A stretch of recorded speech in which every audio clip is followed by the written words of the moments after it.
Hello everyone, my self Avinash Madheshiya, currently pursuing MBBS from PGI Azamgarh. तो आज हमारा रोटेशनल मोशन का नीट अवतार सीरीज में लेक्चर है। ठीक है, तो नीट अवतार सीरीज जिसको नहीं पता है मैं बता देता हूँ, एक बार फिर से इन्फॉर्मेशन दे देता हूँ कि यहाँ पर हम लोग ऑलरेडी यूडियम, dual nature, atom, nuclei, semiconductor खत्म कर चुके हैं। ये रोटेशनल खत्म कर रहे हैं। फिजिकल केमिस्ट्री के 2 चैप्टर हमने खत्म कर दिया है, मोल कॉन्सेप्ट और एटॉमिक स्ट्रक्चर। ठीक है, नीट अवतार सीरीज है, रोटेशनल मोशन स्टार्ट करने जा रहे हैं। 160+ इन फिजिक्स टारगेट है नीट अवतार सीरीज का। ठीक है, मैंने कल इन्फॉर्म किया था कि मेरा व्हाट्सअप जो है बंद हो चुका है। तो जो लोग भी दोनों ग्रुप पे कॉमन थे, टेलीग्राम वाले पे और व्हाट्सअप वाले पे, तो टेलीग्राम पे कोई भी मैसेज डालता हूँ तो व्हाट्सअप वाले पे प्लीज़ कॉपी पेस्ट कर देना। ठीक है, चलो ये वीडियो थोड़ी सी लेंदी होगी क्योंकि इसमें 3 कॉन्सेप्ट है। वेक्टर भी पढ़ाया है मैंने, सेंटर मास भी पढ़ाया है, रोटेशनल पढ़ाया है, रूलिंग पढ़ाया है। इसकी वजह से थोड़ी लेंदी वीडियो होगी। चलो स्टार्ट करते हैं। सबसे पहले क्या होता है स्केलर प्रोडक्ट। स्केलर को क्या बोलते हैं? Dot product. क्या होता है? A dot B equal to A B cos theta होता है। हमेशा याद रखना। आई डॉट आई क्या होता है? 1 होता है। जे डॉट जे क्या होता है? 1 होता है। के डॉट के 1 होता है। यानी कि सेम सेम है 1 होगा, अगर डिफरेंट है तो 0 होगा। किस में? स्केलर में। वेक्टर में क्या होगा? ए क्रॉस बी होता है। ए क्रॉस बी का मतलब होता है ए बी साइन थीटा।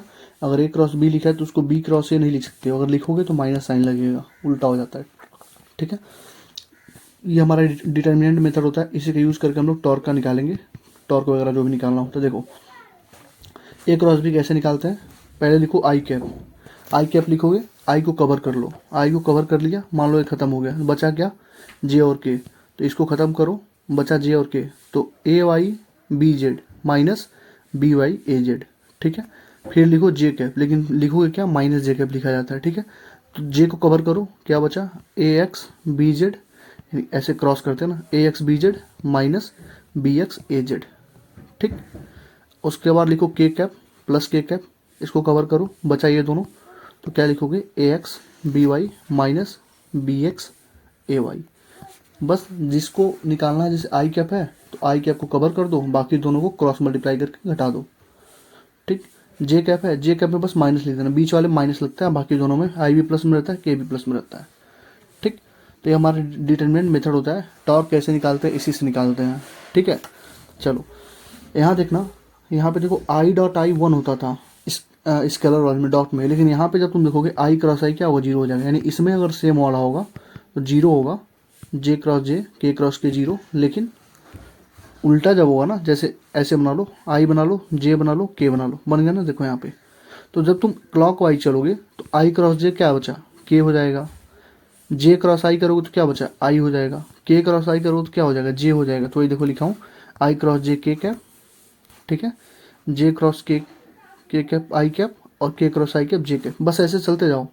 लेकिन यही तुम जब क्या करोगे? उल्टा चलोगे, एंटी क्लॉकवाइज चलोगे, तो मैंने क्या बोला था? A cross B is equal to होता है माइनस बी क्रॉस ए। अगर उल्टा चलोगे तो माइनस हो। जैसे देखो आई से के की तरफ आए, उल्टा चले ना, तो आई क्रॉस के कैप क्या हो जाएगा? जे कैप होगा, लेकिन किस में होगा? निगेटिव में होगा। देखो निगेटिव में होगा। जैसे हमको मालूम था जब हम लोग क्लॉक वाइज चल रहे थे तो जे क्रॉस के कैप क्या हो रहा था? आई कैप हो रहा था। लेकिन जैसे तुम ऐसे चलोगे, उल्टा चलोगे, तो के क्रॉस जे कैप क्या होगा? आई कैप तो होगा लेकिन माइनस में होगा, एंटी क्लॉकवाइज में। तो ये दोनों चीज़ें ध्यान रखना। ठीक, चलो अगर कहीं पे लिखा है if A plus B plus C, vector A plus vector B plus vector C equal to 0 है, तो vector A plus B cross C क्या होता है? 0 होता है। ये बहुत ही इंपॉर्टेंट कंसेप्ट है, इसका ध्यान रखना बस। चलो सेंटर मास पे, सेंटर मास क्या होता है? सबको मालूम है सेंटर मास क्या होता है। ये चीज़ याद रखना कि सेंटर मास में लाई इनसाइड और आउटसाइड दी बॉडी। ऐसा नहीं है कि सेंटर मास है तो मास के भीतर अंदर ही रहेगा, अंदर भी हो सकता है, बाहर। जैसे मान लो ये एल है, इसका सेंटर मास कहाँ होगा? यहाँ पे होगा, तो बाहर हुआ ना। तो देखो सेंटर मास का फॉर्मूला क्या होता है? एक्स सेंटर मास का सिंपल सा फॉर्मूला है m1 x1 plus m2 x2 plus m3 x3 अपन टोटल मास। हमको यहाँ पे x चाहिए, तो नीचे हम मास से डिवाइड करेंगे तभी तो x बचेगा। तो एक्स सेंटर मास क्या होगा? m1 x1 plus m2 x2 plus m3 x3 upon m1 plus m2 plus m3। यही लिखा है मैंने, X centre mass sigma M X upon sigma M. Sigma मतलब होता है एडिशन, यानी m1 x1 जोड़ दो प्लस m2 x2 जोड़ दो। m हमारा क्या है? मास है। x क्या है? डिस्टेंस है। m2 क्या है? दूसरा मास है। x2 क्या है? डिस्टेंस। ऐसे जितना मास रहे उतना डिस्टेंस से m1 x1 plus m2 x2 करके अपन m1 plus m2 plus m3 कर देना। ठीक, कंटिन्यूअस डिस्ट्रीब्यूशन हो, जैसे मान लो ऐसे डिस्ट्रीब्यूशन हो, सर्कल हो, कुछ और हो, ऐसे मतलब टेढ़ा वगैरह डिस्ट्रीब्यूशन जब होगा और यहाँ पे पूछ लिया तो तुम तो डायरेक्ट लगा नहीं सकते हो, तो तुम्हें उसके लिए क्या करना पड़ेगा, x centre mass x d m upon d m हो जाएगा, y center mass y d m upon d m हो जाएगा, z center mass z axis से पूछा तो क्या हो जाएगा, z d m upon d m. बस इतना याद रखो, x d m upon d m का इंटीग्रेशन होगा। इंटीग्रेशन कैसे करते हैं मैंने स्टार्टिंग बोला था, थोड़ा सा पढ़ लेना, 3-4 फॉर्मूले, नहीं पढ़े रहोगे तभी मैं बता दूंगा तुम्हें। मोशन ऑफ सेंटर मास अगर तुमसे पूछेगा तो वेलोसिटी सेंटर मास क्या हो जाएगा, m1 v1 plus m2 v2 plus m3 v3 अपन m1 plus m2 plus m3। Acceleration पूछेगा तो बस m1 a1 plus m2 a2 plus m3 a3 अपन m1 plus m2 plus a3। कुछ करना नहीं था वहाँ पे। एक्स सेंटर मास क्या था, m1 x1 plus m2 x2 plus m3 x3 upon m1 plus m2 था। यहाँ पे भी आ गया, x1 की जगह भी रख दो। एक्सेलरेशन आ गया तो x की जगह ये रख दो।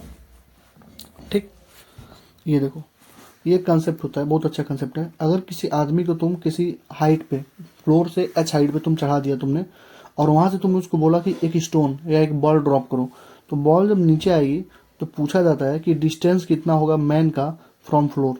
मैन का जो डिस्टेंस होगा फ्लोर से कितना होगा, ठीक है। ना वेलोसिटी दी होगी ना कुछ दी होगी, बस मास दिया होता है। तो इस कंडीशन में क्या होता है, जो डिस्टेंस होता है मैन का फ्लोर से, यानी फ्लोर से मैन का जो डिस्टेंस होता है वो होता है 1 प्लस m2 अपन m1 इंटू एच। m2 क्या होता है, छोटा मास यानी बाल और स्टोन का मास, m1 का होता है मैन का मास, इंटू एच। एच हमारा क्या है, हाइट। एच हमारी ये वाली हाइट है, ठीक है। तो distance of man from floor ये हो गई हमारी, ठीक। ये जो एच होती है, ये जो डिस्टेंस है, ये बस फ्लोर से यहाँ तक होता है। फ्लोर से उस जो भी, जैसे मान लो ये हमारा पहाड़ है, तो फ्लोर से पहाड़ तक की दूरी है। पहाड़ के ऊपर आदमी है ना, तो हमसे पूछा है कि यहाँ से लेके पूरे आदमी तक का दूरी क्या होगा, तो होता है 1 प्लस m2 अपन m1 इंटू एच। ठीक, चलो एक सिंपल सा कंसेप्ट होता है रिकॉइलिंग का।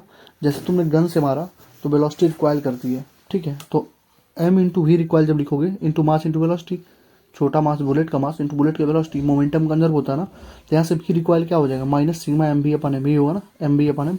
लेकिन ये कब लगाओगे, जब विथ रिस्पेक्ट टू ग्राउंड दिया हो। लेकिन लेकिन लेकिन एक चीज़ ध्यान रखना, अगर उसने विथ रिस्पेक्ट टू ग्राउंड ना देके रिलेटिव वेलोसिटी दी है, या with respect to relative velocity दी है, रिलेटिव वेलोसिटी दी है, विथ रिस्पेक्ट टू बोट, यानी रिवर बोट में क्या होता है, मैन बोट में क्या होता है, जब आदमी नाव पे चलता है तो आदमी जाता है आगे, तो थोड़ा सा नाव जो होती है पीछे पीछे खिसकती है। जब भी कोई आदमी चढ़ेगा तो पीछे थोड़ी सी नाव खिसकती है। तो इस नाव की जो रिक्वायरिंग वेलोसिटी होती है, तो मैन बोट में रिक्वायरिंग वेलोसिटी, आप तुमसे बोट पूछेगा, विथ रिस्पेक्ट टू बोट पूछेगा तो ये फॉर्मूला हो जाता है। यहाँ पे रिलेटिव वेलोसिटी पूछेगा तो ये फॉर्मूला नहीं होगा। रिलेटिव वेलोसिटी में क्या होगा, ये देखो, रिक्वायरिंग में क्या होता है, माइनस एम एक्स, यानी कि मास इंटू कितना डिस्प्लेसमेंट हुआ किसका, मैन का, upon mass of boat into sigma M, यानी कि टोटल मास इस माल वाले का जोड़ना पड़ेगा हमको यहाँ पे। कब जोड़ना पड़ेगा, जब विथ रिस्पेक्ट टू बोट पूछेगा या ग्राउंड के रिस्पेक्ट में नहीं पूछेगा तब जोड़ना पड़ेगा। रिलेटिव पूछे या विथ रिस्पेक्ट टू बोट पूछे, जोड़ना पड़ेगा। तो यहाँ पर भी रिक्वायरिंग के लिए क्या लिखोगे, भी requiring equal to minus sigma m b upon m plus sigma m. कब, जब रिलेटिव वेलोसिटी देगा या विथ रिस्पेक्ट टू ग्राउंड नहीं देगा तब। ठीक है, छोटा सा कंसेप्ट था, 4-5 क्वेश्चन पीवाईक्यू में पूछे गए हैं अलग अलग चैप्टर्स में। सॉरी, चलो ये कुछ देख लो। हाफ रिंग का सेंटर मास कहाँ होता है, 2r अपन पाई पे होता है। सेगमेंट ऑफ रिंग कोई सेगमेंट है उसका होता है r साइन थीटा अपन थीटा, और ये जो थीटा होता है ना, ये आधा एंगल होता है। ये जो थीटा होता है आधा एंगल होता है, यानी ऐसे है तो ये पूरा थीटा नहीं है, थीटा हमारा ये है, ये एंगल, तो इतना ध्यान रखना, ठीक है। हाफ डिस्क का होता है 4r अपन 3 पाई। सेक्टर ऑफ डिस्क का होता है 2r sine theta upon 3 theta. Hollow sphere का होता है r/2, सॉलिड स्फीयर का 3r/8। याद करना पड़ेगा इसको। होलो कोन का होता है h/3, सॉलिड कोन का h/4। तो h/3 h/4 3r/8 r/2, ये तो इंपॉर्टेंट हो गए हमारे पास। हाफ रिंग का इंपॉर्टेंट होगा, सेगमेंट ऑफ रिंग का इंपॉर्टेंट होगा, हाफ डिस्क का इंपॉर्टेंट होगा। बस तुम्हारे पास यही एक बचता है, सेक्टर ऑफ डिस्क एप्लेट। मन करे तो कर लेना, मुझे इसको छोड़ देना, कोई दिक्कत नहीं। बाकी सारा तो इंपॉर्टेंट है ही, ठीक है।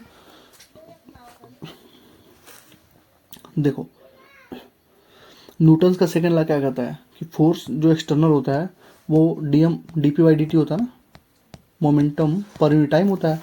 तो अगर फोर्स एक्सटर्नल ही हमारा जीरो हो जाए, फोर्स एक्सटर्नल, अगर ये फोर्स एक्सटर्नल क्या हो गया, मोमेंटम है mv/dt। तो अगर फोर्स एक्सटर्नल ही जीरो हो जाएगा तो ये बताओ क्या mv कांस्टेंट नहीं हो जाएगा, ये पूरा जीरो हो जाएगा तो mv कांस्टेंट हो जाएगा। इसका मतलब क्या हुआ कि अगर कोई एक्सटर्नल फोर्स नहीं लगेगा सिस्टम पे, तो जो वेलोसिटी होगी सेंटर मास की वो हमेशा कांस्टेंट रहेगी। That is velocity of centre mass is unaffected. वो सेंटर मास हमेशा कांस्टेंट ही रहती है। जैसे मान लो कोई यहाँ पे चला बोर्ड पे, यहाँ पे एक लड़का है, बोर्ड पे चला, यहाँ से यहाँ आ गया, ठीक है। तुमसे पूछेगा बताओ वेलोसिटी ऑफ सेंटर मास पे क्या इफेक्ट पड़ेगी, तो वेलोसिटी ऑफ सेंटर मास अभी भी कांस्टेंट है, अभी भी कांस्टेंट है, उस पर कोई इफेक्ट नहीं पड़ेगी, क्योंकि एक्सटर्नल फोर्स तो जीरो है, वो सब कुछ अंदर अंदर कर रहा है, अंदर जा रहा है, अंदर आ रहा है, अंदर से मतलब इंटरनल फोर्सेस पे डिपेंड ही नहीं करता है, ठीक। कैविटी प्रॉब्लम, देखो कैविटी प्रॉब्लम समझने के लिए तुम फॉर्मूले कितने भी रट लो उससे नहीं समझ में आएगा, सिंपल सी फंडी है, इसको हमको क्या करना पड़ेगा, क्वेश्चन के थ्रू प्रैक्टिस करना पड़ेगा। तो क्वेश्चन सेशन को जरूर अटेंड करना, कैविटी प्रॉब्लम वहीं पे सिखाऊंगा। फिर भी मैं, अगर तुम्हें सेंटर ऑफ मास पूछ रहा है, कह रहा है कि पहले इतना था, इतना कट करके निकाल दिएगा, तो सेंटर ऑफ मास कितना शिफ्ट होगा, जाहिर सी बात है, इसको कट करके निकालोगे तो थोड़ा सेंटर मास यहाँ शिफ्ट होगा। तो जो एक्स डिस्टेंस है, वाई डिस्टेंस है, इसको हम लोग क्या बोलते हैं, शिफ्टिंग बोलते हैं। तो इस शिफ्टिंग का फॉर्मूला दो केसेस में याद रख लो। डिस्क का केस है तो क्या लिखोगे, माइनस का साइन क्यों है, क्योंकि पहले सेंटर मास यहाँ था, अब लेफ्ट में आ गया, यानी माइनस साइड में आ गया ना, ये जीरो इसको मान लो, यहाँ आ गया तो माइनस साइड में आया। तो डिस्क के केस में क्या होता है, minus small r square bracket में R minus R upon capital R square minus small r square.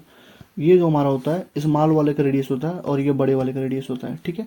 ये डिस्क में शिफ्टिंग होती है, कितनी एक्स या वाई डिस्टेंस शिफ्टिंग होगी। सॉलिड स्फीयर में क्या करोगे, बस आर स्क्वायर की जगह आर क्यूब कर दोगे, देखो r square r cube, r square r cube, इसको मत टच करना आर माइनस आर को, ठीक है। क्वेश्चन प्रैक्टिस सेशन में कैविटी के सारे कैविटी को अच्छे से हम लोग करेंगे, विद डिटेल में बताऊंगा कैसे कैसे क्या होता है, निगेटिव मास का कंसेप्ट होता है, वहाँ क्वेश्चन प्रैक्टिस में ही समझाया जाता है, ठीक है। इसी से हम लोग क्या करेंगे, मोमेंट ऑफ इनर्शिया भी वहीं पे समझ लेंगे कैविटी के प्रॉब्लम्स में ही, ठीक है। तो अभी बस डिस्क और सॉलिड स्फीयर का अगर आएगा तो उसका फॉर्मूला याद रखो, तुरंत सॉल्व कर देना, ठीक।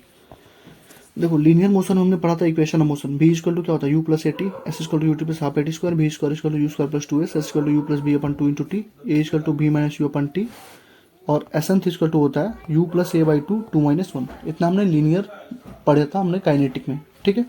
बस इसमें जब आना रोटेशनल में क्या हो जाता है, जो इनिशियल हमारा वेलोसिटी होता है वो इनिशियल एंगुलर वेलोसिटी हो जाता है, ओमेगा नॉट हो जाता है, जो भी होता है ओमेगा हो जाता है, ओमेगा हमारा क्या है, फाइनल एंगुलर वेलोसिटी है, और ये हमारा एंगुलर एक्सेलेरेशन हो जाता है, और ऐसा हमारा थीटा, ऐसा हमारा क्या था, यहाँ पे डिस्टेंस था, और रोटेशनल में एंगल कवर करता है, ठीक।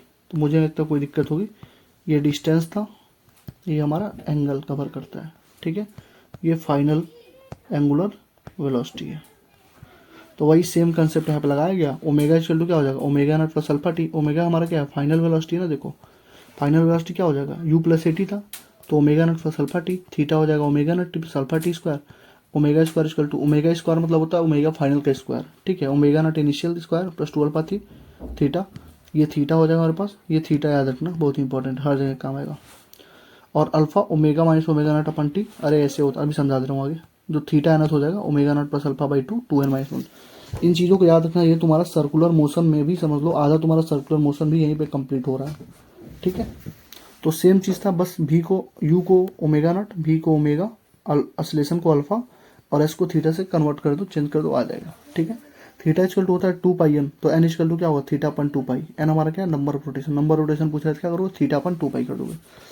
अगर एक्सेलरेशन कांस्टेंट नहीं है, ये सारी चीज़ें कब लगती हैं हमारी, जब एक्सेलरेशन क्या हो, कांस्टेंट हो, एक्सेलरेशन क्या हो, कांस्टेंट हो, यहाँ पे एंगुलर एक्सेलरेशन कांस्टेंट हो। अगर कांस्टेंट नहीं हुई तो हमारा हमको मालूम है क्या, ये अगर एस दिया है डिस्टेंस, तो वेलोसिटी होता है d s upon d t, acceleration होता है d v by d t या भी d v by d s, ये होता है एक्सेलरेशन, ठीक। अगर एंगुलर एक्सेलरेशन नॉट कांस्टेंट तो ओमेगा इक्वल टू फिर वही हो जाएगा, d s upon d t की जगह क्या लिख दोगे, एस की जगह थीटा लिख दो, तो d theta upon d t, acceleration equal to क्या था, d b upon d t था, तो उस बी की जगह रख दो क्या, ओमेगा और डी टी, बस पुट करके सॉल्व करना, ठीक है। अगर एक्सेलरेशन जीरो हो जाए तो सारी सी बात, एक्सेलरेशन जीरो का मतलब क्या हुआ, वेलोसिटी कांस्टेंट है, वेलोसिटी कांस्टेंट होगी तो हमारे पास डिस्टेंस क्या हो जाएगा, स्पीड इनटू टाइम हो जाएगा, यही तो होता है। तो अगर यहाँ पे एंगुलर एक्सेलरेशन जीरो होगा तो ओमेगा कांस्टेंट होगा, तो जो थीटा होगा हमारे पास मतलब कितना रोटेट करेगा, कितना एंगल रोटेट करेगा, ओमेगा इंटू टी हो जाएगा, ठीक। आ जाओ moment of inertia, moment of inertia एक टेंसर क्वांटिटी, इतना ध्यान रखना, ना स्केलर ना vector, tensor quantity, third quantity होती है, टेंसर क्वांटिटी है, ठीक है। आई इक्वल टू होता है एम आर स्क्वायर, और आर हमारा क्या होता है, परपेंडिकुलर डिस्टेंस होता है, एक्स जैसे मान लो यहाँ से रोटेट कर रहा है, ऐसे रोटेट कर रहा है, तो यहाँ से जो परपेंडिकुलर डिस्टेंस होगी वो आर होगी, ठीक। आई नेट क्या हो जाएगा, एम वन आर वन के square plus m two r two का स्क्वायर, जैसे मान लो यहाँ पे दिया है एम वन आर वन, यहाँ पे दिया है एम टू आर टू, यहाँ पे दिया एम थ्री आर थ्री, तो ऐसे करके m one r one plus m two r two करके निकाल देना, ठीक है। Moment of inertia of rigid body मतलब फिर ऐसे ऐसे कोई बॉडी दिया है वहाँ पे पूछा, तो आई इक्वल टू क्या हो जाएगा, रो में d m upon r square. वहाँ पे क्या था, x d m upon d m था सेंटर ऑफ मास के लिए। यहाँ पर मोमेंट ऑफ इनर्शिया फॉर्मूला क्या हो जाएगा, D M R square, rho D M, integration करना पड़ेगा डी एम आर स्क्वायर का, ठीक है। तो इतना याद रखना। मोमेंट ऑफ इनर्शिया जो है वो मास ऑफ बॉडी पे डिपेंड करती है, मास डिस्ट्रीब्यूशन पे डिपेंड करती है, और position of axis of rotation, कहाँ पे रोटेट कर रहा है उस पर डिपेंड करती है, तीन चीज़ों पे, ठीक। अब यहाँ पे देखो एक छोटा सा कंसेप्ट होता है स्प्रिंग सिस्टम का। स्प्रिंग सिस्टम का नॉर्मल जो फॉर्मूला होता है, पेंडुलम वाले चैप्टर एसएचएम वगैरह में पढ़ोगे, 2 पाई एन रूट में एम बाई के हमारा क्या है, रेडियस ऑफ गायरेशन है, ठीक है। नहीं रेडियस ऑफ गायरेशन नहीं होता, 2 पाई एम बाई के हमारा क्या होता है, कांस्टेंट होता है, वहाँ पे दिया रहता है तुमको क्वेश्चन में।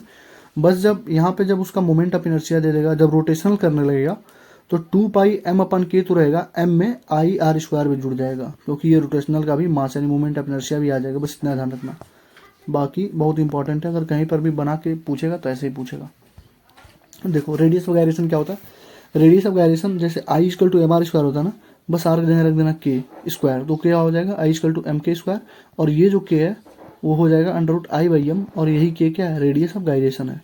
और जो m लिख रहे हो ना वो m नेट होना चाहिए। जैसे मान लो ऐसे रखा, यहाँ पर एक इसका मास 15 kg है, इसका 2 kg, इसका 2 kg, तो टोटल मास कितना हो जाएगा, 15 और 4 कितना हो जाएगा, 19 kg हो जाएगा, यानी कि मास हमको m नेट रखना पड़ेगा, ठीक है।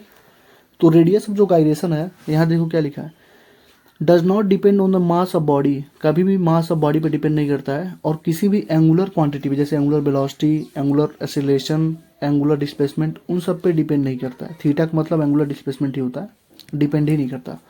और it has no meaning without axis of rotation, इसका मतलब एक्सिस ऑफ रोटेशन पे डिपेंड करता है। तो यहाँ पे लिखा क्या है, डिपेंड्स करेगा एक्सिस ऑफ रोटेशन पे और मास डिस्ट्रीब्यूशन पे। एक चीज़ ध्यान रखना, जो रेडियस ऑफ गायरेशन है मास पे डिपेंड नहीं कर रहा है, लेकिन मास डिस्ट्रीब्यूशन पे डिपेंड कर रहा है, ठीक। देखो जैसे मान लो सर्कल, अगर सिमेट्रिकली कट कर दोगे तो के रेडियस ऑफ गायरेशन अनचेंज रहता है, ठीक है। सिमेट्रिकली अटैच करोगे, जैसे मान लो 10 kg का था, 10 kg का और ला के इस पे जोड़ दिया, तब भी के हमारा अनचेंज रहेगा, क्योंकि मास पे तो डिपेंड नहीं करता ना। लेकिन अगर तुमने अनसिमेट्रिकली कट कर दिया तो के चेंज हो जाएगा, अनसिमेट्रिकली को जोड़ दिया तब भी हमारा के चेंज हो जाएगा। तो अनसिमेट्रिकली अगर कुछ घटा दोगे, कट कर दोगे, तो के का वैल्यू क्या हो जाएगा, आई, के इक्वल टू क्या होता है, रूट में आई अपन एम होता है, जितना मतलब घटाए हो उतना जोड़ दो, घटा दो माइनस एम, ठीक। अटैचमेंट मतलब क्या होता है, एडिशन, जितना ऐड किया उतना जोड़ दो, एम आर स्क्वायर ऊपर हो जाएगा, नीचे जितना मास होगा वो। तो ये मतलब कभी आज तक तो पूछा नहीं है, बट इतना ध्यान रखना, अनसिमेट्रिकली कट होगा तो के हमारा चेंज हो जाएगा, ऐड होगा अनसिमेट्रिकली तब भी हमारा के चेंज हो जाएगा। दो थियरम होते हैं, theorem of parallel axis, perpendicular axis. Parallel axis सभी बॉडीज पे अप्लाई होता है, परपेंडिकुलर एक्सिस केवल 2D बॉडीज पे।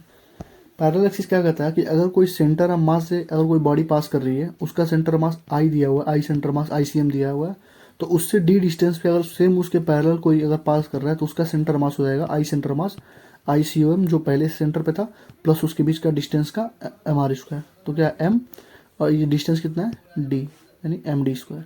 तो आई डैश क्या हो जाएगा, I centre mass plus MD square, ठीक। थियरम ऑफ परपेंडिकुलर एक्सिस हमेशा 2D बॉडीज में लगता है।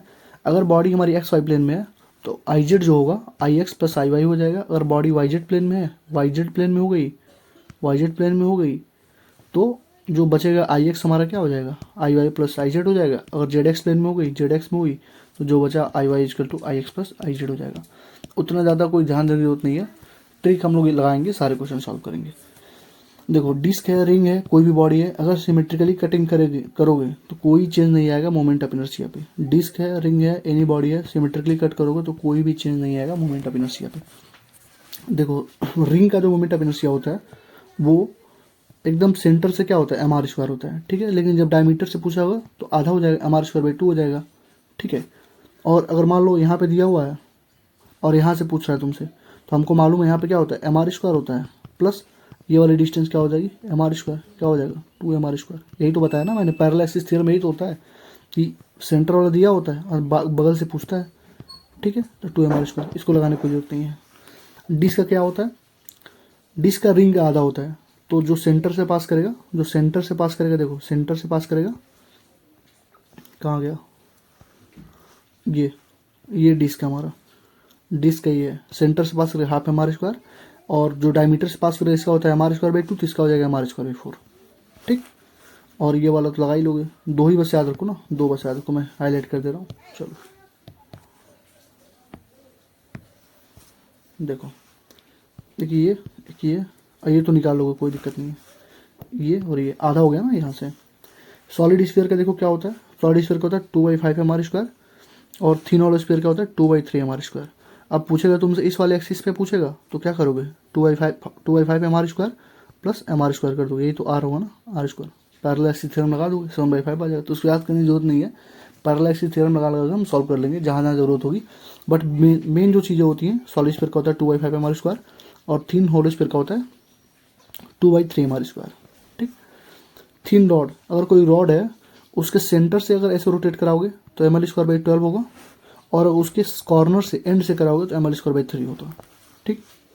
होलो सिलेंडर का रिंग ही होता है, होलो सिलेंडर का हमारा क्या होता है, रिंग ही होता है। Hollow cylinder is equal to ring होता है, और solid cylinder is equal to disc होता है। जो रिंग का होगा वो इसका होगा। देखो होलो सिलेंडर का क्या होगा, mr²/2 होगा। अगर यहाँ से सेंटर से तुमसे पूछ लेगा तो पहले तुमको मालूम ही है, ऐसे सेंटर से तुमको मालूम है ना क्या होता है, ये 20 से पास हुआ तो mr²/2 होगा। और अभी मैंने बताया था कि ml²/12 होता है अगर कोई सेंटर से पास करता है तो इसको ध्यान रखना। और यहाँ से पास करेगा तो mr²/2 प्लस ml²/3। 20 से पास कर देना, डायमीटर से पास कर गया ना, डायमीटर से पास कर गया प्लस एम, जो एक्स्ट्रा होगा हमारे पास, एक्स्ट्रा हमको मालूम है कितना होता है, ml²/12 प्लस 20 से ml²/12 और एंड से ml²/3। सॉलिड सिलेंडर का बस वही हो जाएगा डिस्क वाला, तो mr²/2 हो जाएगा। फिर यहाँ से पूछेगा साइड से तो mr²/2 प्लस mr², अरे यही पूछेगा ना, ये वाला, ये पैरेलल एक्सिस हो गया।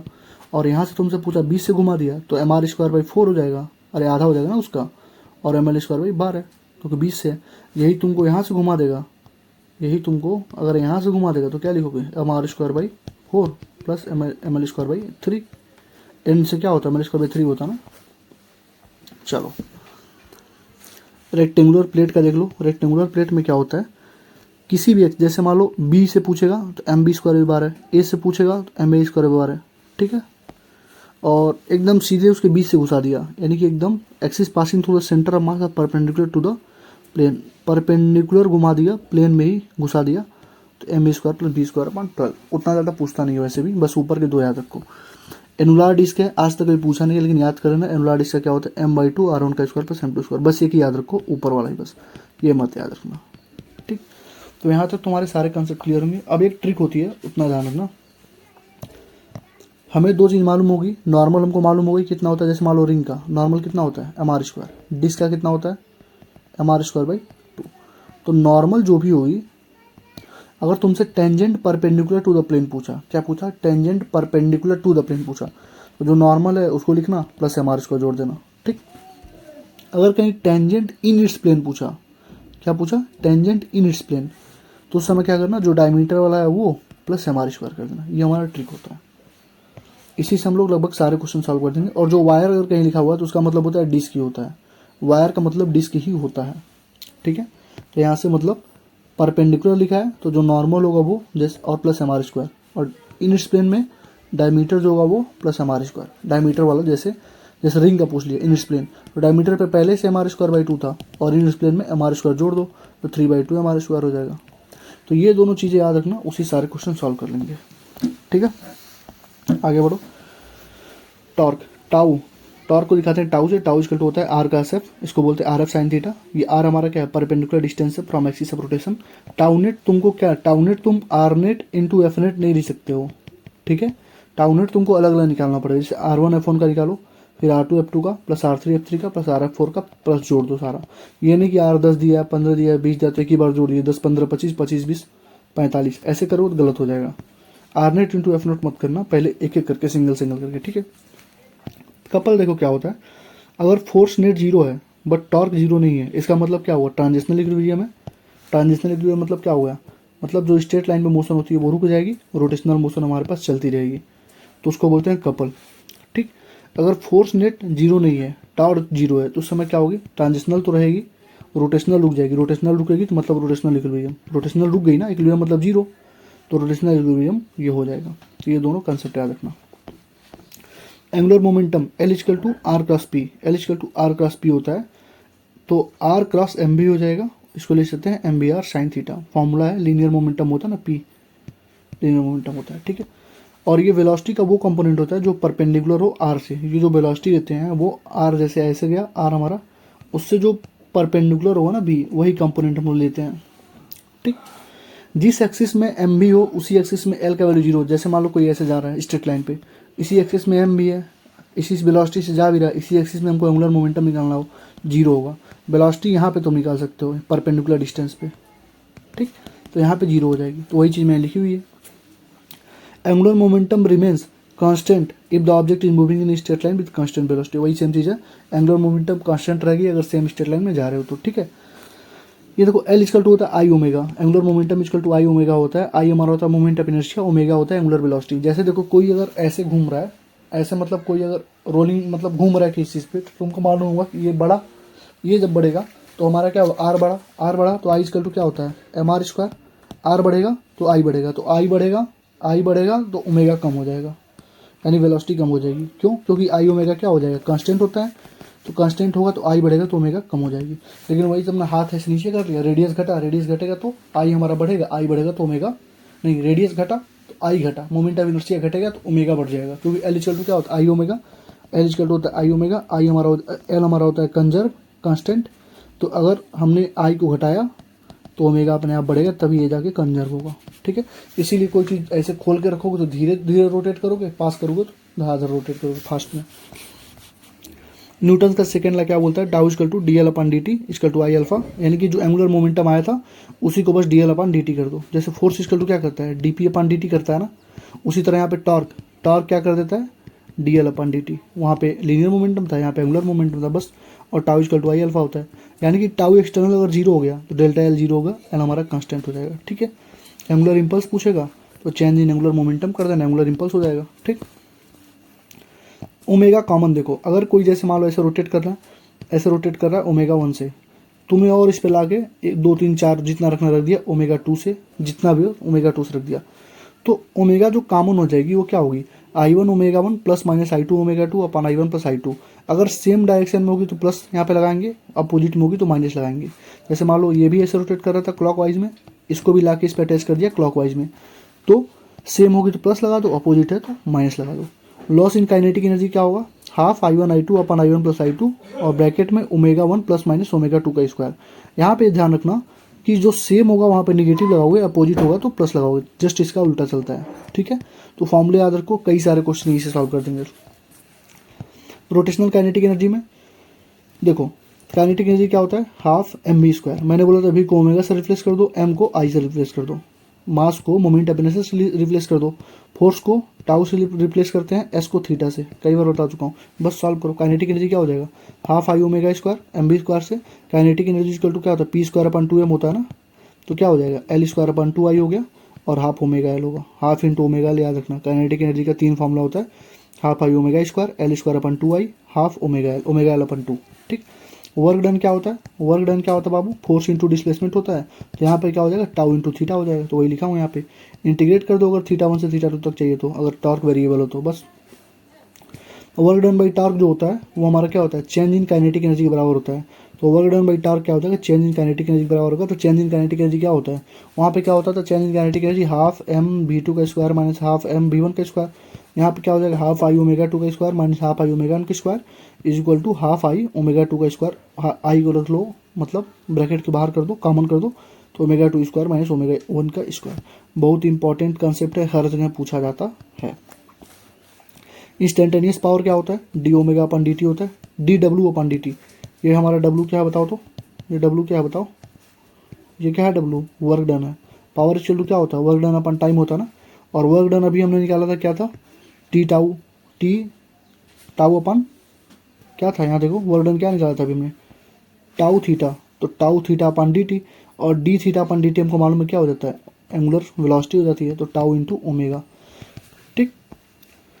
रोलिंग मोशन, रोलिंग मोशन में देखो 3 चीज़ होती है। अगर कोई ट्रांजिशनल मोशन है, बस ऐसे स्ट्रेट लाइन में मूव कर रहा है ऐसे, ठीक है, रोल नहीं कर रहा है, सीधे जा रहा है, तो सेंटर ऑफ मास हर जगह उसका क्या होगा, सेम होगा। ये भी velocity centre of mass, centre of मास उसकी वेलोसिटी यानी v1 equal to v2 equal to v3 हो जाएगा, लेकिन कोई अगर रोटेशनल मोशन कर रहा है तो उसमें वेलोसिटी नहीं सेम होती, उसमें एंगुलर वेलोसिटी सेम होती है। लेकिन अगर कोई रोलिंग मोशन कर रहा हो तो अलग अलग चीज़, जैसे रोलिंग मोशन अगर कोई बॉडी यहाँ पे कर रही है तो यहाँ पे अगर बी सेंटर मास यहाँ पे है तो यहाँ पे बी सेंटर मास यहाँ होगी, मालूम नहीं यहाँ होगी, ये देखो इसका भी बी सेंटर मास होगा, इसका भी बी सेंटर मास होगा, कोई दिक्कत नहीं। तो यहाँ से जब वो रोल करेगा तो एक वेलोसिटी उसकी इधर आएगी वी वाली, v centre mass omega r मान लो इसको। यहाँ से जब रोल करेगा तो वी सेंटर मास से आएगी, तो इसके बीच की जो वेलोसिटी आती है वो रोलिंग मोशन की। तो रोलिंग मोशन क्या हो जाएगी, ये 90 डिग्री पे तो हो जाएगी √2 बी सेंटर मास, यहाँ भी हो जाएगी √2 बी सेंटर मास। और रोलिंग मोशन का एक ही कंडीशन है कि यहाँ वेलोसिटी सेंटर मास का होना चाहिए, 0 होना चाहिए। For pure rolling motion velocity at any point of contact with respect to ground is 0, यानी कि यहाँ पे जो वेलोसिटी होनी चाहिए वो 0 होनी चाहिए, तभी रोलिंग मोशन होगा। बाकी ये वाला चीज़ें देख लेना कैसे मैंने सॉल्व किया है। ठीक है, चलो, अरे सिंपल सी बात है, चलो थोड़ा सा टाइम लगेगा, क्या करेगा, चलो कोई दिक्कत नहीं है। देखो ये वी सेंटर मास हमारा, तो यहाँ पर भी वी सेंटर मास होगा, यहाँ पर भी वी सेंटर मास होगा, यहाँ पर भी वी सेंटर मास होगा, यहाँ पर भी वी सेंटर मास होगा, कोई दिक्कत नहीं यहाँ तक। ठीक, अब ये जब रोल करेगा तो ऐसे रोल करेगा, मान लो ऐसे मान लो, ऐसे मान लो रोटेट किया तो यहाँ पर भी एक वेलोसिटी आया, तो वो जो वेलोसिटी आई ऐसे आएगी ना उसकी, तो वी नेट हमारा यहाँ पे आएगा। और ये तुम्हारा पहले से वी सेंटर मास था, ठीक है। एक वेलोसिटी जब तुम ऐसे रोल करोगे, वी सेंटर मास तुम्हारा इधर होगा ना, तो एक वेलोसिटी यहाँ पे जब रोटेट करेगा तो उल्टा आ जाएगी ना वी सेंटर मास, अरे v equal to r omega, फिर उल्टा लगेगी। तो देखो एक इधर लगी एक इधर लगी, तो यहाँ पे हो जाएगा 0। ये वी सेंटर मास यहाँ था पहले से ही, यहाँ से रोटेट करके जाया तो यहाँ पर भी एक वी लगा, centre mass equal to omega r, तो यानी दोनों सेम डायरेक्शन में हो गई, यानी जोड़ जाएंगे, ये 2 वी सेंटर मास हो जाएगा। वही सेम चीज़ लिखा हुआ और कुछ नहीं लिखा हुआ है। ठीक, चलो, वेलोसिटी एट रिम, कहीं पर तुमसे अगर वेलोसिटी पूछ लिया ऐसे थीटा एंगल बना के तुमसे पूछ लिया इस पॉइंट पे वेलोसिटी, तो वेलोसिटी का फॉर्मूला होता है v net v square plus r square omega square plus 2 v r omega cos theta. इसको ध्यान रखना, तो किसी भी पर्टिकुलर पॉइंट पे निकालने के लिए काम आएगा। ठीक है, प्योर रोलिंग के लिए v equal to r omega हो जाता है, तो वी नेट क्या हो जाएगा 2 वी कॉस थीटा अपन 2 हो जाएगा। हर केस में लगभग मोस्टली केस में ये इंपॉर्टेंट होता है, रोलिंग मोशन का ही पूछता है, तो 2 वी कॉस थीटा अपन 2 हो जाता है। ठीक है, अगर कोई सर्कल है रोलिंग मोशन कर रहा है तो रेडियस के ऊपर एच डिस्टेंस पे मैंने फोर्स लगाया, हमने यहाँ पे फोर्स लगाया, यहाँ पे नहीं लगाया, यहाँ पे लगाया। ठीक है, तो उसका जो एक्सीलरेशन सेंटर मास हो जाएगा वो क्या होगा, F1 + h/r upon mass plus I/r square. देखो फॉर्मूले ही इस चैप्टर में याद रखने हैं, फॉर्मूले इस चैप्टर से तुम्हें पार निकालेंगे। कंसेप्ट बिल्ड करते रह जाओगे, परेशान हो जाओगे। तो फॉर्मूले लिखो और याद करो। ये सेंटर मास क्या हो जाएगा, F1 + h/r upon m + I/r square. अगर h = 0 होगा तो एक्सीलरेशन सेंटर मास क्या होगा, फोर्स m + I/r स्क्वायर। यही एक्सीलरेशन सेंटर मास होता है किसका, कोई भी चीज़ अगर बंधी हुई है स्प्रिंग वगैरह से ऐसे करके m से, अभी समझा दूंगा, आगे भी तुम्हारे आएगा ये फॉर्मूला, आगे भी आएगा। तो क्या हो जाएगा, acceleration centre mass F/m + I/r square. Height पूछेगा इस सेंटर से हाइट कितनी है, तो I/mr। मैक्सिमम केसेस में यही पूछता है कि हाइट कितनी है, तो I/mr होता है। और यहाँ पे 2 वी cos θ/2 याद रख लेना। चलो, कोई पुल्ली से ऐसे लटका दिया मास m को और पूछेगा एक्सीलरेशन क्या होगा, तो ये रोल कर रहा होगा ना, रोटेशनल मोशन में होगा, तो एक्सीलरेशन हो जाएगा mg। पहले देखो एक्सीलरेशन क्या होता है, F net upon total mass, यही होता है ना। लेकिन जब रोल करने लगेगा तो F net upon m transitional, यानी कि जो सिंपल वाला जैसे ऐसे ऊपर नीचे जा रहा था उसका मास होगा, और रोटेशनल जो रोटेट कर रहा था उसका मास भी होगा, यानी रोलिंग हो गया ना। तो एक्सीलरेशन क्या हो जाएगा, mg upon m + I/r square. वही सेम चीज़ यहाँ पे देखो, mg यहाँ पे एक्सीलरेशन फोर्स करके क्या रखोगे, mg होता है ना, mg upon m + I/r square. तो दोनों क्या है, सेम है। सॉरी, क्या देखो फिर आ गया ना ओमेगा रिक्वायरिंग। तो ओमेगा रिक्वायरिंग क्या हो जाएगा, mvr angular momentum, omega equal to क्या होता है, l इक्वल टू क्या होता है, आई ओमेगा होता है, तो ओमेगा इक्वल टू क्या हो जाएगा, l/i। तो रखो angular momentum upon i plus, ये देखो सिग्मा i मैंने किया ना, क्यों किया, क्योंकि रिलेटिव वेलोसिटी दिया होगा तो सिग्मा i करना पड़ेगा। अगर रिलेटिव वेलोसिटी ना दिया हो, ग्राउंड से दिया हो, और मतलब अगर ग्राउंड से दिया होगा इसको हटा देंगे, और ग्राउंड से ना दिया हो, रिलेटिव वेलोसिटी दिया हो, तो इसको लगाना पड़ेगा सिग्मा i को। ठीक है, क्वेश्चन में कैसे अप्रोच करके मैं दिखा दूंगा तुम्हें। देखो ये कंडीशन है, बहुत जगह पूछी है, कि नीट में, IIT में, NCERT में हर जगह पूछी गई है। ये हिंज किया हुआ है किसी रेक्टेंगुलर साइड के शेप को, और यहाँ से जब कट करोगे तो ऐसे गिरेगा नीचे, तो गिरने पे उसका एंगल पूछता है।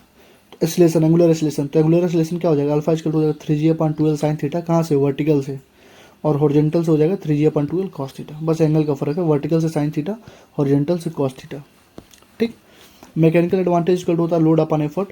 लोड अपॉन एफर्ट फॉर्मूला होता है, बहुत पहले क्वेश्चन पूछा था, लोड अपॉन एफर्ट होता है। और इफिशियंसी, ये हमारा क्या है, इफिशियंसी है, ये हमारा क्या है, इफिशियंसी। तो इफिशियंसी या पुल्ली क्या हो जाती है, मैकेनिकल एडवांटेज अपन वेलोसिटी का रेशियो इंटू 100। फॉर्मूले है, बस याद रख लो। ये देखो, कह रहा है कि जो पॉइंट ऑफ कांटेक्ट होती है वहाँ पे एंगुलर मोमेंटम कंजर्व होता है, ना कि सेंटर ऑफ मास का, इतना ध्यान रखना। जहाँ पर भी पॉइंट ऑफ कांटेक्ट होगा वहीं पे एंगुलर मोमेंटम कंजर्व होता है।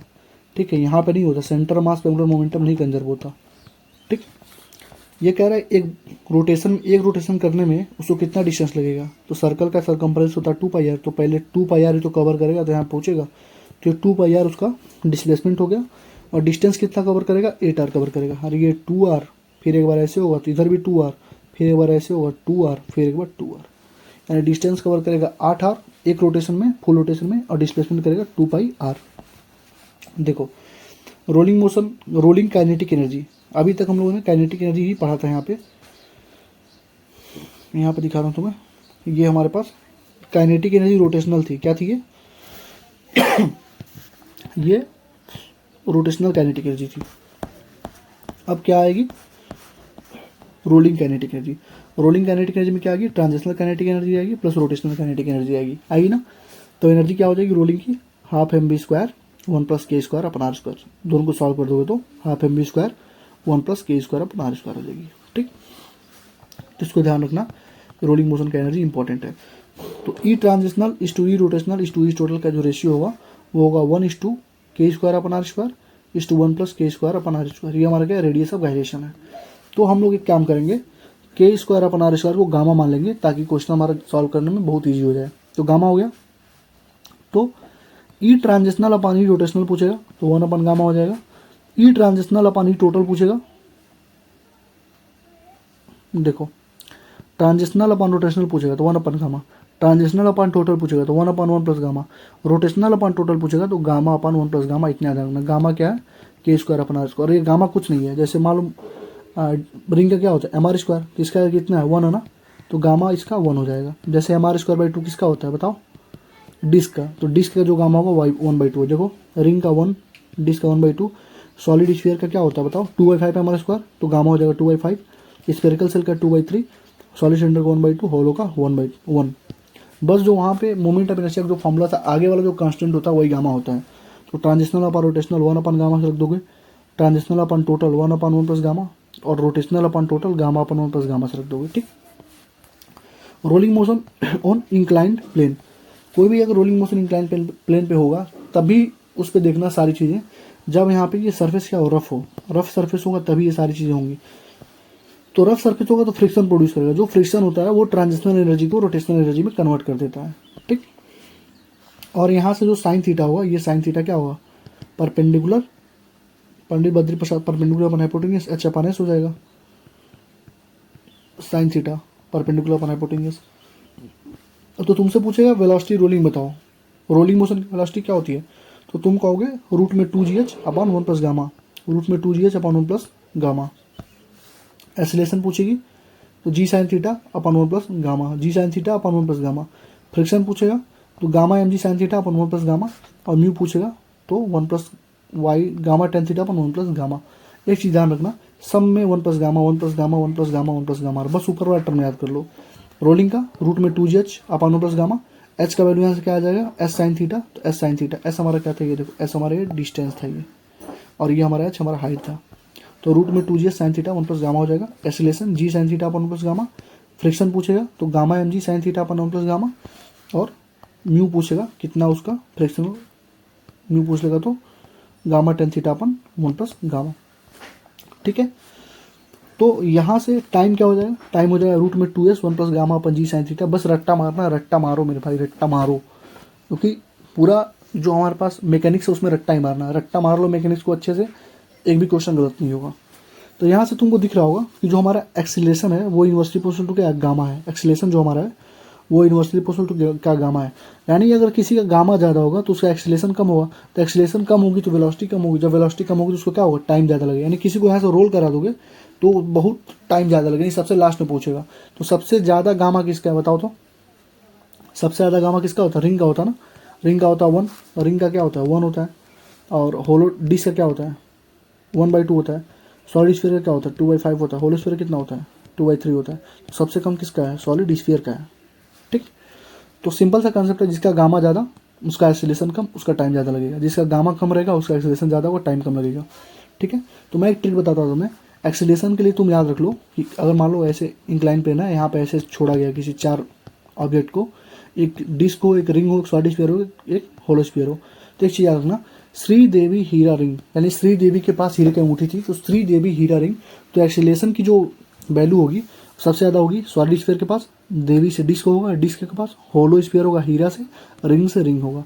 यानी कि सॉलिड स्फीयर की एक्सीलरेशन सबसे ज़्यादा होगी। यानी अगर एक्सीलरेशन सॉलिड स्फीयर की सबसे ज़्यादा होगी तो सबसे कम टाइम लगेगा ना उसको, तो सबसे ज़्यादा टाइम किसको लगेगा बताओ, रिंग को लगेगा, रिंग को, फिर होलो स्फीयर को, फिर डिस्क को, और सॉलिड स्फीयर को। समझ आया?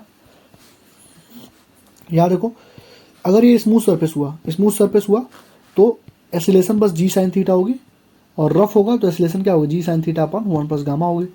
तो बस जी साइन थीटा होगी, इसकी वजह से क्या होगी, एक्सीलरेशन सेम होगी सारे ऑब्जेक्ट के लिए, क्योंकि गामा है नहीं सॉरी, यहाँ पर गामा था तो अलग अलग ऑब्जेक्ट का गामा अलग अलग था, यहाँ पे गामा पर डिपेंड कर रही थी, यहाँ पे गामा है नहीं तो गामा पर डिपेंड नहीं करेगी, सबके लिए सेम होगी। तो कोई भी रोलिंग मोशन नहीं होगा, केवल ट्रांजिशनल मोशन होगा, और इसकी वजह से क्या होगा, एक्सीलरेशन सबके लिए सेम होगा। तो चाहे रिंग हो, चाहे डिस्क हो, चाहे स्फीयर हो, किसी को भी रोल कराओगे तो टाइम सेम लगेगा, किसी को रोल कराओगे टाइम सेम लगेगा। रफ है तो टाइम किसको सबसे ज़्यादा लगेगा, रिंग को, क्योंकि एक्सीलरेशन सबसे ज़्यादा किसका, श्री देवी हीरा रिंग का होता है।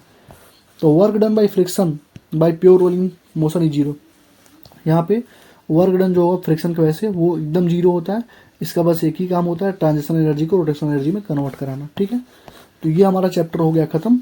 और एक चीज़ याद रखना, एकदम रट्टा मारने वाला कंसेप्ट है, रट्टा मारो, एकदम रट डालो, इतना ज़्यादा फॉर्मूले हैं इसमें देखो वेक्टर भी कंप्लीट हो गया हमारा, जितना वेक्टर की हमको जरूरत पड़ेगी हर जगह, सेंटर मास कंप्लीट हो गया, रोलिंग मोशन कंप्लीट हो गया, रोटेशनल कंप्लीट हो गया।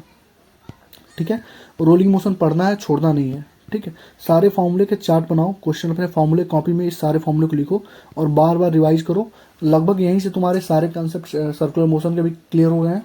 और इतना मान के चलो कि ऐसे ऐसे मतलब फॉर्मूले बता दूंगा तुमको पूरे मैकेनिक्स में, बस याद करो। अगर बायो की इतनी मोटी बुक तुम याद कर सकते हो तो क्या तुम 2 से 3 पेज के, यानी क्या तुम 15-20 फॉर्मूले एक्स्ट्रा नहीं याद कर सकते हो? बिल्कुल कर सकते हो, तो याद करो। ठीक है, तो मेडिको होली कभी चैनल के हमारे नाम है, और मेडिको होली नोट्स और PDF के लिए ये हमारा टेलीग्राम चैनल है, इसको तुम लोग ज्वाइन कर लो। ठीक है, अपने दोस्तों के पास शेयर करो। इसको बनाने में मुझे 4 घंटे से ज़्यादा लगे हैं, बस इसी PDF को बनाने में 4 घंटे ज़्यादा लगे हैं। सारे क्वेश्चन को, सारे फॉर्मूले एक जगह इकट्ठा करना, फिर सारा लिखना। ठीक है, तुमसे क्या मांगता हूँ, 1 मिनट तुम्हारा लगेगा, लाइक कमेंट शेयर करो और सब्सक्राइब करो। ठीक है, 4 घंटे अगर मुझे लगे हैं, तुम्हें 1 मिनट लगेगा लाइक कमेंट शेयर सब्सक्राइब करने में। दोस्तों के पास अपने भेज दो यार, बहुत मेहनत लगती है। ठीक है, तो ये हमारा अवतार सीरीज है, लाइक कमेंट शेयर करो। Thank you for your support, keep sharing as much as you can. मिलते हैं अपने नेक्स्ट वाली वीडियो में। नेक्स्ट हमारी फिजिकल केमिस्ट्री की वीडियो होगी, तो बता दूंगा मैं कौन सा चैप्टर होगा। ठीक है, चलो मिलते हैं। ठीक, thank you, all the best.